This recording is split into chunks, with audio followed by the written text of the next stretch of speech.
አውቶሜት ሲስተም ስንል ምን ለማለት ፈልገን ነው? ብዙውን ጊዜ አውቶሜት ሲስተም ይረዳናል፣ ከጀርባችን ሆኖ 80%ን ይረዳናል ስንል ብዙ ሰዎች የሚመስላቸው ምንድነው ቢዝነስ ውስጥ ገብተው አውቶሜት ሲስተም ካለ በቃ እሱ ራሱ የሚጨርስላቸው ይመስላቸዋል። ግን እሱ አይደለም።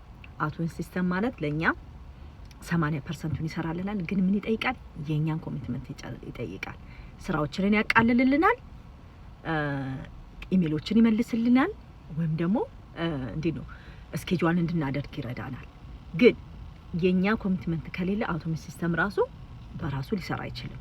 እና ማወቅ ያለብን ምንድነው አውቶሜት ሲስተም አለ ይረዳናል። ግን ያ ማለት ደግሞ አውቶሜት ሲስተሙ በሙሉ ስራችንን ይጨርሳል ማለት አይደለም።